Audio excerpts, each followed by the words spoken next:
Hadirin hadir semua. Siapa yang hadir?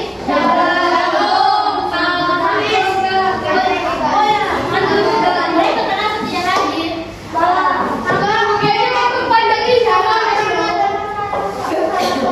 Iya, kalau ada masalah keluarga. Satu lagi siapa? Hamis kenapa?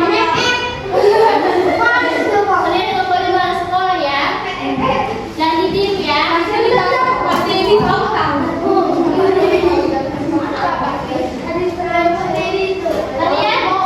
Kalian pernah makan nggak? Kalian merasa lapar ngapain? Nah, kita akan bahas tentang proses sistem pencernaan manusia. Nah, jadi makanan yang kita makan itu mau kita bahas bagaimana sih prosesnya gitu ya. Jadi sebelum kita masuk ke pembelajarannya, kakak mau bacakan tujuan pembelajarannya dulu. Oke? Tujuan pembelajarannya itu ada 3. Yang pertama, melalui PPT, siswa dapat menjelaskan organ penyusun sistem pencernaan manusia dengan tepat. Ya. Organ tahu kalau organ itu apa?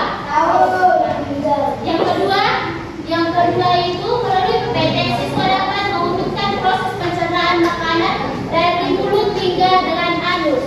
Yang ketiga itu siswa dapat menyimpulkan pentingnya menjaga organ pencernaan tetap sehat. Nah, jadi materi kita hari ini adalah sistem pencernaan manusia. Sistem pencernaan manusia ini adalah organ semua yang ada dalam tubuh kita ini yang berhubungan dengan pencernaan. Jadi sistem pencernaan ini adalah organ yang mengatur makanan mulai masuk dari mulut kita hingga keluar melalui anus. Jadi di organ inilah makanan itu mulai kayak kita makan nasi itu masih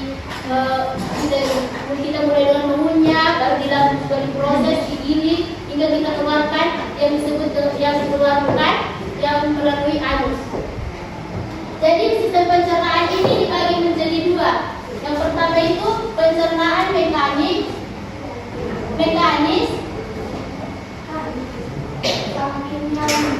ya dan kimiawi. Pencernaan mekanis ini adalah pencernaan yang dikenal dengan mengunyah dan mengaduk makanan. Fungsi pencernaan kan? Nah, fungsi pencernaan ini untuk menghancurkan makanan. Jadi di dalam pencernaan ini makanan yang misalnya kita makan goreng itu kan besar. Jadi pencernaan ini diperkecil supaya tubuh kita bisa menyerap dengan mudah vitamin-vitamin atau gizi-gizi yang ada di dalam makanan itu.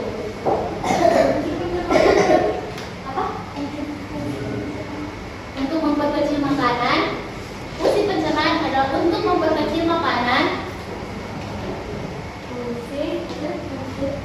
berkecil atau menghancurkan makanan.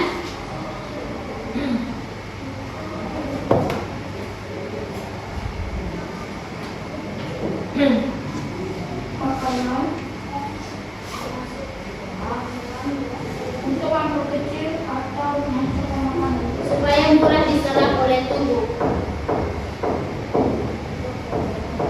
supaya mudah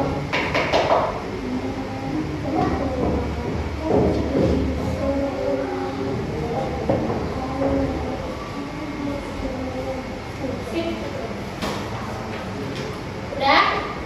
Ayo dibaca sama-sama yuk. Apa tadi fungsi dari pencernaan?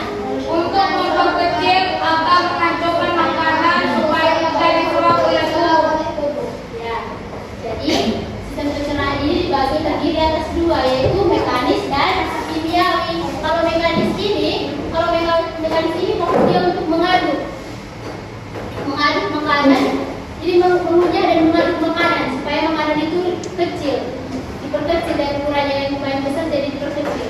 Kalau di kimiawi ini adalah melalui cairan yang ada di lambung. Jadi cairan yang ada di lambung panas. ya, jadi membuat cairan sehingga tubuh dapat memecahkan makanan. Jadi tuh kimiawi ini makanan dipecahkan melalui cairan yang ada di lambung. Jadi kita bahas sekarang ke organ ya, ke organ pencernaan. Apa tadi yang Pak bilang tentang pencernaan? Pencernaan itu dibagi menjadi 2, yaitu yang pertama Mekanis dan kimiawi. Oke, kita lanjut ke organ pencernaan manusia. Organ pencernaan manusia itu ada 6. Organ pencernaan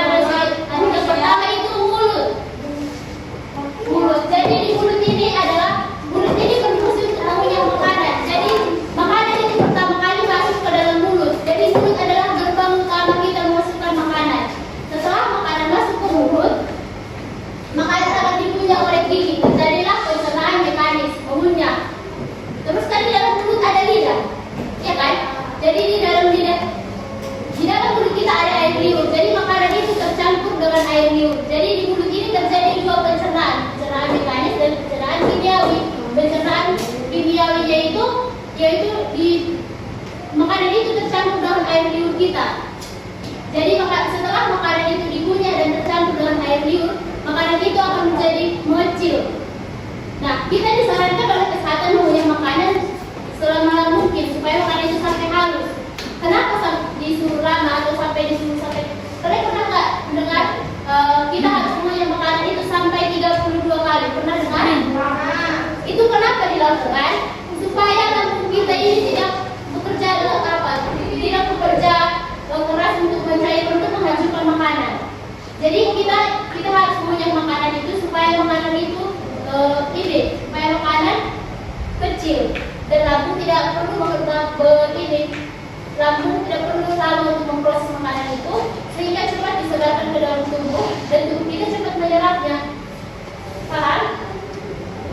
Jadi di dalam mulut ini setelah dikunyah dan tercampur dengan air liur ada lidah kan? Lidah itu untuk apa? Mengecap makanan. Iya, menelan dan merasa asinkah, maniskah, pedaskah rasa makanan itu. Nah, jadi setelah dikunyah, lidah akan mendorong makanan ini ke kerongkongan. Ini disebut dengan kerongkongan. Setelah dikunyah, makanan itu masuk ke kerongkongan.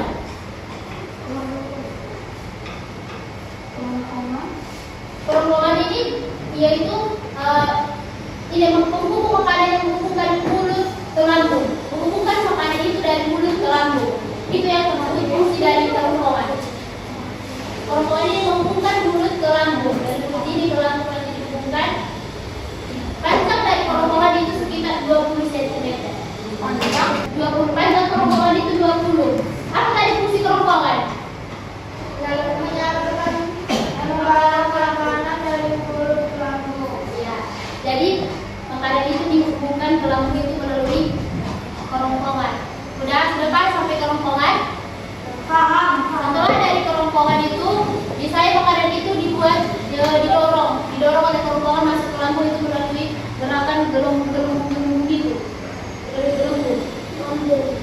Nah kemudian setelah dari kerongkongan ini tadi kerongkongannya kan, setelah dari kerongkongan makanan ini didorong oleh kerongkongan masuk ke lambung. Lambung adalah organ tubuh kita yang paling elastis. Jadi ini terletak di antara bagian dada sebelah kiri, bagian perut sebelah kiri atas. Ini disebut dengan lambung. Lambung ini berfungsi untuk mengaduk dan mencampurkan makanan dengan bantuan cairan lambung.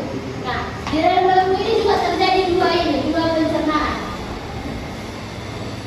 Di dalam lambung ini kan tadi kita sudah mengunyah makanan kan? Nah, yang kita punya itu belum sepenuhnya itu menjadi lembek, menjadi kecil, masih kurang kecil untuk diserap oleh tubuh.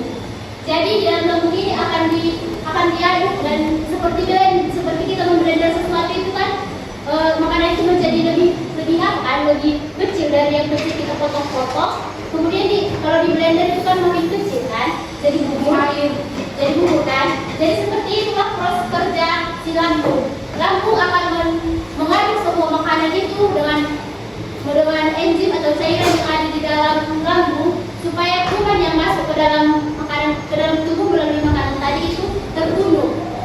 Jadi di lambung ini dimatikanlah semua kuman-kuman yang mau masuk ke dalam tubuh. Di lambung ini makanan itu bukan langsung setelah siap dicerna, bukan langsung diturunkan ke usus halus, tetapi masih ditunggu dulu di dalam lambung itu sekitar 2-4 jam.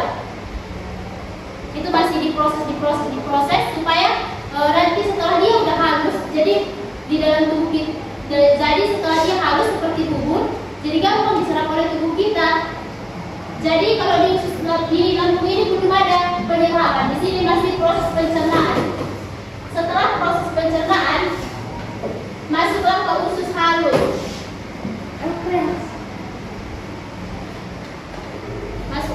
Kalau di lambung itu ada bantuan hati, empedu dan pankreas untuk membunuh bakteri-bakteri yang ada dalam tubuh yang masuk dengan ini tadi, yang masuk dengan makanan yang kita makan. Jadi di lambung telah diatur juga proses pencernaan makanan. Hati itu menghasilkan cairan empedu dan membantu proses pencernaan. Kalau empedu itu membantu tubuh mencerna lemak dan membawa sisa metabolisme ke dalam tubuh. Jadi di lambung inilah semua diseleksi apa yang dibutuhkan oleh tubuh. Terus digiling supaya menjadi bubur dan gampang diserap oleh usus halus. Paham? Paham? Setelah dari lambung kita langsung masuk, makanan itu langsung masuk ke usus halus. Nah di usus halus itu usus halus ini panjangnya itu sekitar usus halus itu panjangnya sekitar 6 sampai 7 meter. Panjang kan? Panjang kan 7 sampai 6 sampai 7 meter. Bayangkan segitulah usus di dalam perut kita. 6 sampai 7 cm. 6 sampai 7 meter. Meter? Iya. Itu kan berhidup gini. Gak lurus kayak gini jadi. Kecil. Apa?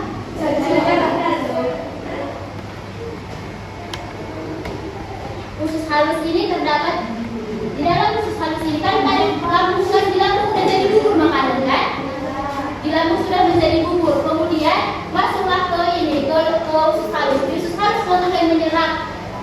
Jadi usus halus inilah organ pertama yang menyerap makanan. Di sana diseraplah protein, karbohidrat, vitamin, serat, semua diserap di usus halus.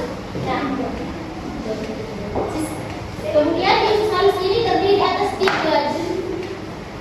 Usus halus ini terdiri atas 3. Usus 12 jari, usus kosong, dan usus penyerapan.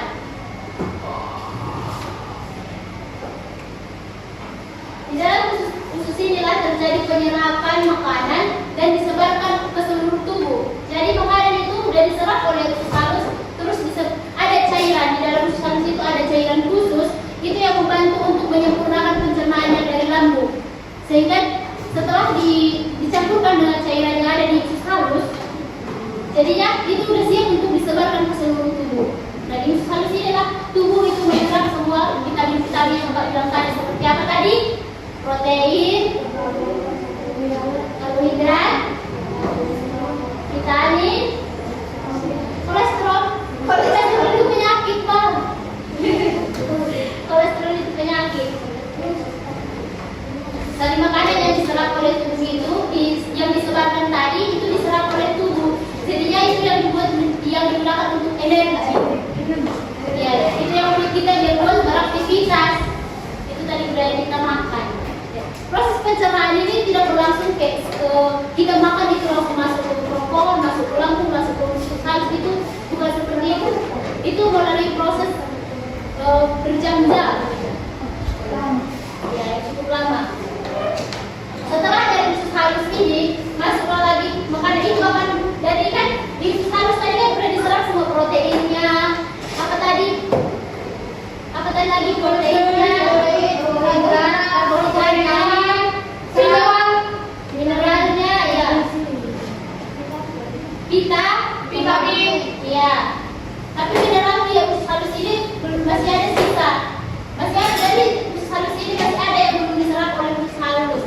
Sisanya itu masuklah ke usus besar. Jadi sisa dari pencernaan penyerapan dari usus halus itu masuk ke usus besar. Nah usus besar ini berfungsi untuk menyerap air dan garam, menyerap mineral yang ada di dalam tubuh yang sisa-sisa dari usus halus.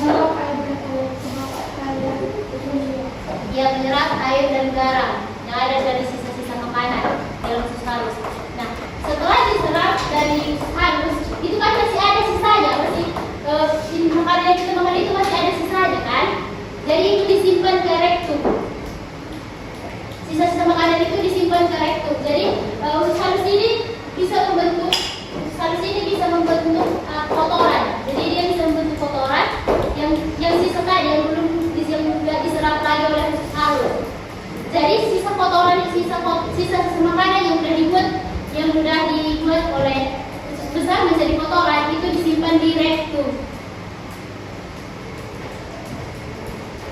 Udah paham? Sampai sini paham? Rektum. Jadi setelah dari sebesar itu kan udah dibuat di rektum, terus kemudian rektum itu akan mengeluarkan kotoran yang sering kita sebut dengan buang air besar.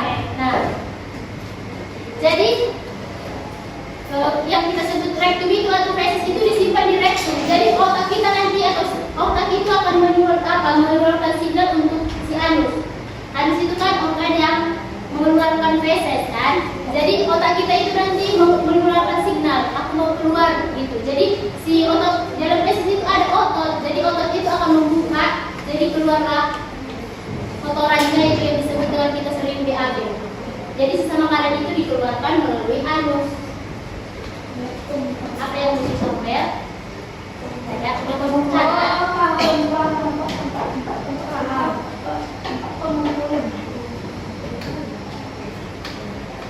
Udah paham gimana proses pencernaan makanan itu? Dari mulut sampai dikeluarkan ke anus? Udah. Maka mau nanya, apa urutan pertama dari mulut? Mulut. Apa urutan organ pertama dari kalau kita makan? Mulut. Kemudian? Kemudian? Lambung. Terus? Terus? Terus?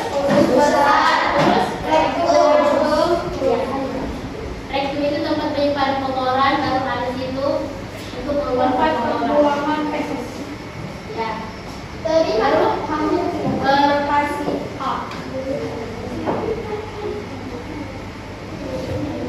Jadi kakak mau ini juga kan kalau kita udah mempelajari kayak gini kan pasti ada gangguan dalam pencernaan. Gangguan dalam pencernaan itu ada penyakit diare. Mah itu karena kita telat makan. Jadi lambung yang tadi sempat lambung yang tadi itu kan mengandung asam kan. Jadi lambung ini mengandung asam. Jadi karena perut kita kosong asamnya jadi naik. Jadinya terjadilah sakit sistem pencernaan. Dan sembelit juga itu sembelit karena kurang serat. Siapa tahu sih apa sembelit? Sembelit tahu sembelit itu bukan. Sembelit itu kalau kita lagi membuang air besar itu kayak tulisan keras. Pokoknya keras itu karena kekurangan serat. Jadi kita harus bayar makan serat. Makan serat itu apa? Sayur, buah-buahan, ya. Jadi untuk menjaga organ pencernaan kita ini supaya tidak rusak atau tidak sakit, jadi kita harus perlu membutuhkan makanan yang bergizi seperti sayur. Kita harus memenuhi kebutuhan kita seperti makan sayur, makan vitamin, makan buah, dan minum air putih yang banyak. Terus apa lagi? Terus itu kan macam-macam makan buah. Terus kalau istirahat yang cukup, pola makan, terus istirahat yang cukup, baru ini minum air yang cukup. Siapa di sini malas minum? Malas minum bang, supaya organ pencernaan itu nggak bisa sakit. Kalau mau makan itu cuci tangan supaya kuman-kuman yang ada di tangan kita tidak masuk ke ini, tidak masuk ke dalam tubuh. Jadi bunuh, tapi kan ada juga yang apa? Kalau ada suara NKPD kalian jawab ya. Oke. Edit dulu.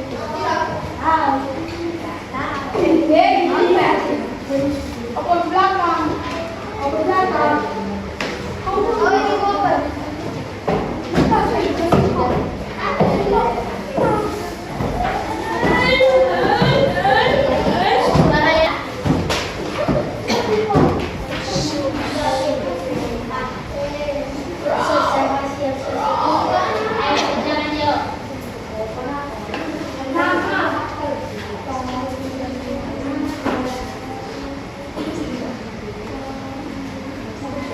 Tulis namanya, tulis tanggal lahir, tanggal berapa?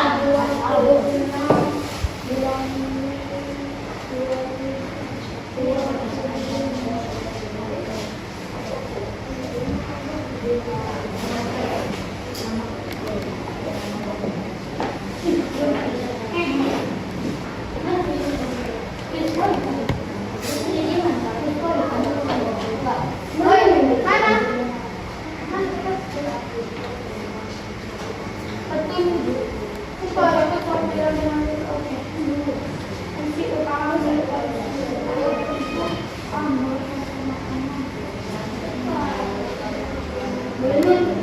boleh nyontek, karena kakak jelaskan tadi. Semua soalnya itu yang kakak jelaskan tadi. Coba. Boleh diulang? Apa? Boleh di sebelah juga boleh. Gampang-gampang soalnya.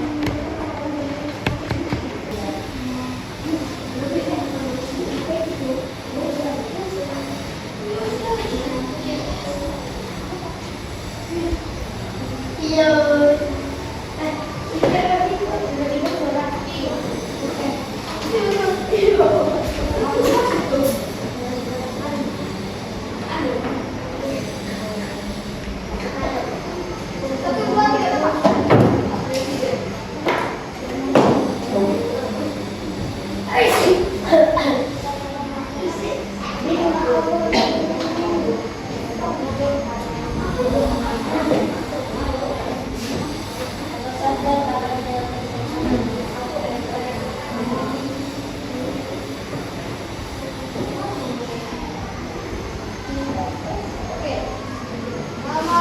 Ya.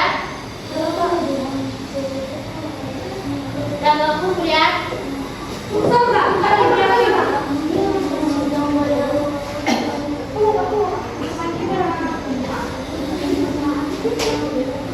Siapa yang udah?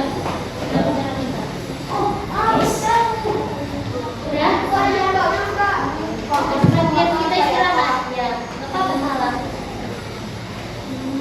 Jawab semuanya, jangan harus benar. Pokoknya yang mana yang udah kamu pahami itu yang jawab. Kamu udah tahu?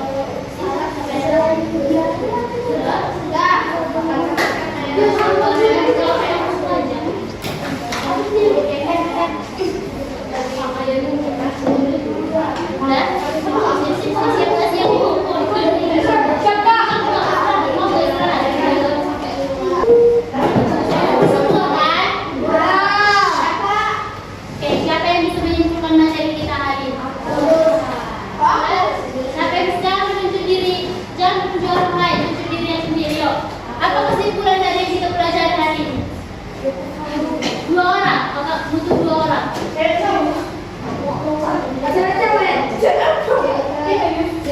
Siapa? Kesimpulannya adalah dalam sistem pencernaan banyak sekali enzim, bahwa ada sistem pencernaan mekanik dan kimiawi, dalam pencernaan yang beda dan yang beragam fungsinya, sama satu lagi gangguan dalam pencernaan manusia, yaitu ada pembelit dan jari. Iya deh. Udah. Kasih tepuk tangan untuk si Pak. Kasih tepuk tangan untuk Pak.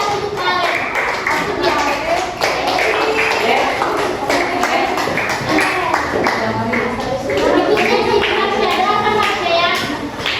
Marsha.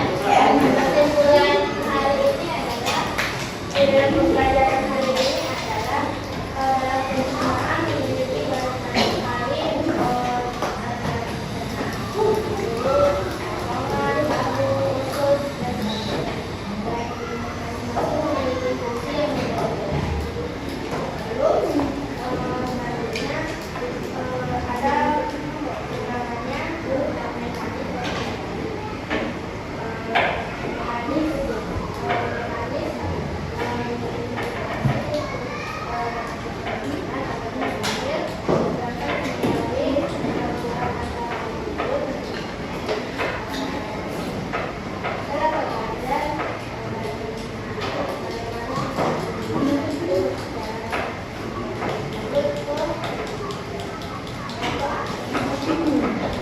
Oke, terima kasih Marsha. Kasih aplaus sama si Marsha. Itu kesimpulan dari pembelajaran kita hari ini, yaitu sistem pencernaan itu harus kita jaga supaya kita tidak sakit.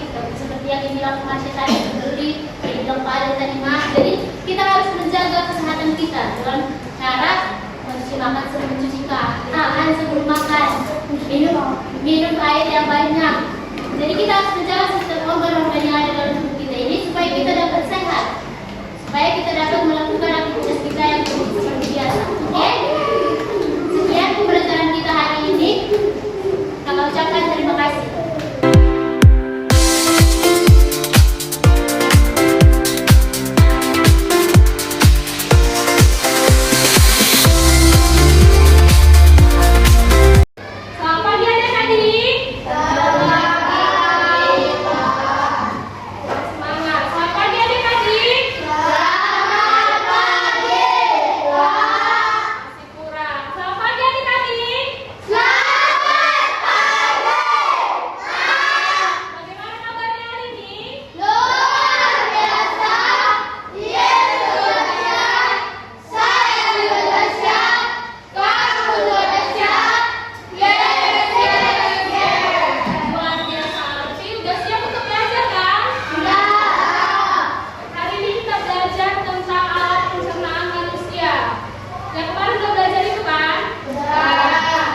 gigi geraham itu berfungsi untuk apa?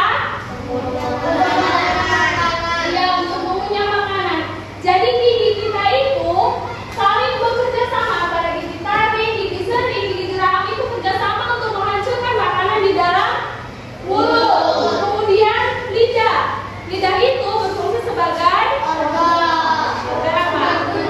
Organ pemecah. Oke, paham? Paham. Coba apa tadi fungsinya gigi taring?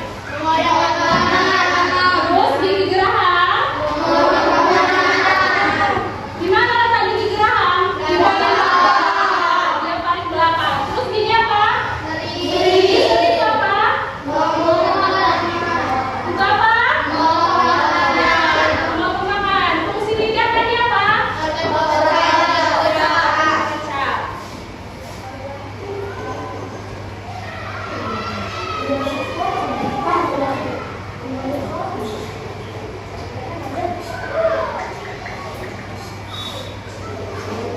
Kemudian makanan masuk ke mana?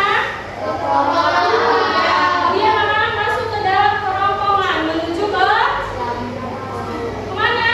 Ke lambung.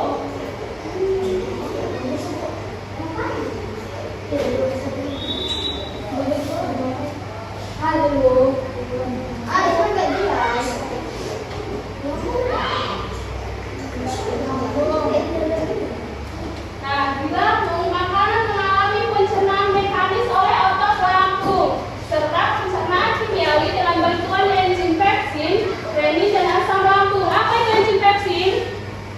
Gak ada yang tahu? Tulis. Enzim pepsin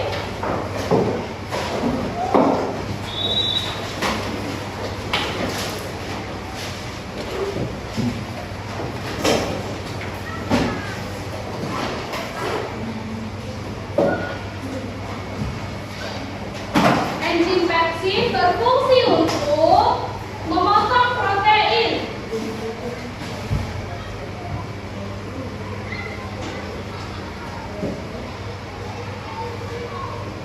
Memotong protein berfungsi untuk memotong protein menjadi lebih halus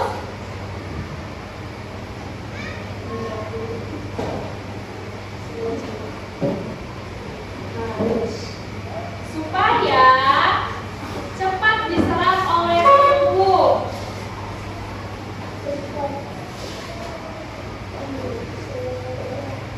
Supaya cepat diserap oleh tubuh.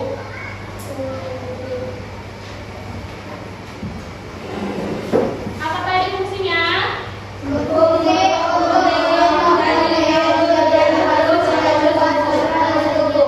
Ya, apa aja protein seperti daging, tempe, tahu, itulah yang dipotong oleh si enzim pepsin supaya protein dari makanan tersebut cepat diserap oleh tubuh. Kemudian asam lambung. Di dalam lambung itu ada cairan asam.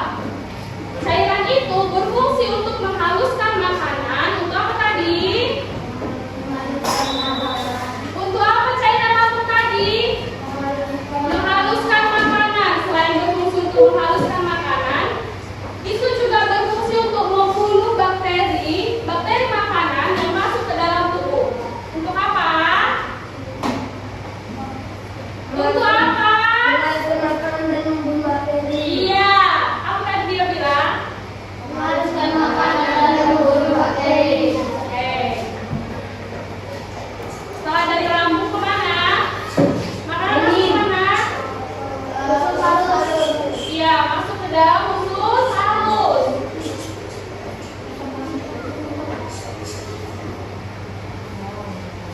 Di dalam usus halus terjadi proses pencernaan kimiawi dan penyerapan sari-sari makanan.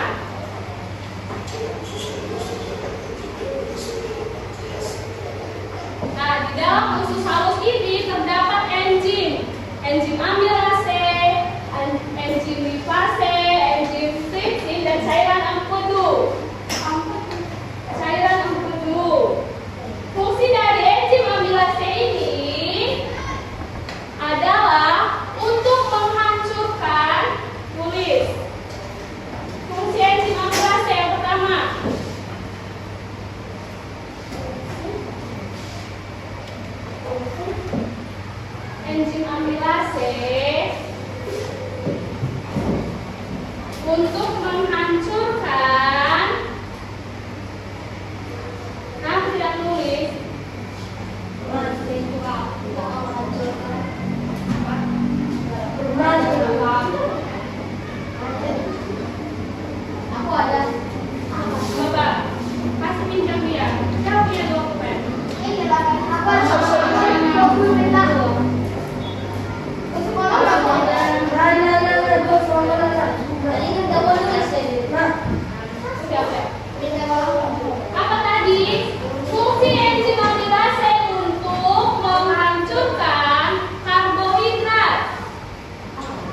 Iya, amilase. Kamu yang tulis. Iya, lemak. Tadi kamu lihat apa enzim apa yang berfungsi? Amilase. Terus yang enzim lipase untuk menghancurkan lemak, seperti minyak, mentega, santan yang kita konsumsi melalui makanan, itu yang dihancurkan oleh si enzim lipase. Kemudian tripsin. Tripsin untuk memotong protein. Setelah tadi dipotong dari lambung, kemudian dipotong lagi di usus halus oleh si enzim tripsin untuk memotong protein. Karbohidrat tadi apa enzim apa? Amilase. Lipase. Enzim tripsin.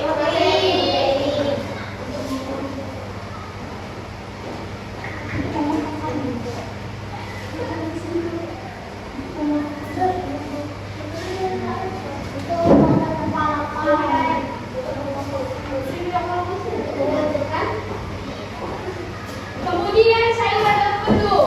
Cairan empedu ini juga menghancurkan lemak. Lemak yang besar supaya mempermudah kerja siapa tadi yang lemak? Enzim apa tadi lemak? Lipase supaya mempermudah kerja si enzim lipase. Dibantu oleh cairan empedu. Menghancurkan lemak. Udah?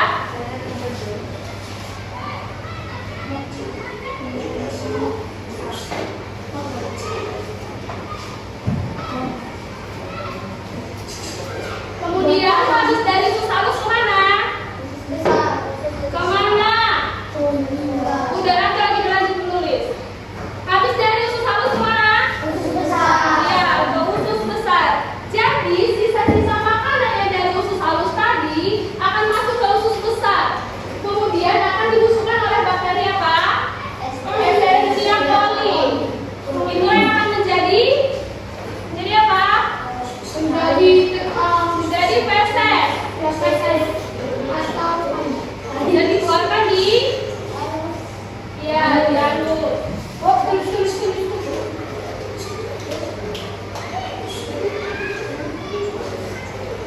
Nah, kemudian sisanya itu tadi disimpan di dalam rektum. Kemudian akan dikeluarkan oleh apa?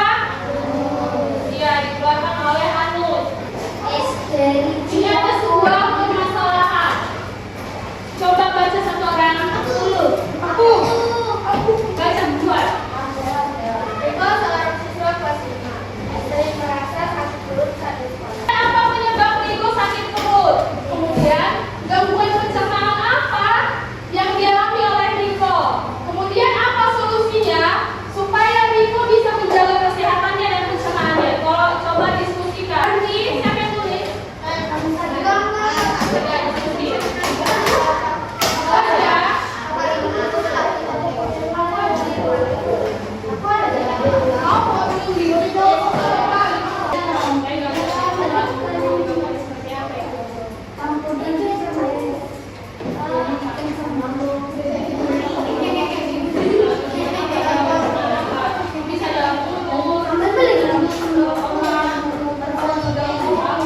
Gimana ya?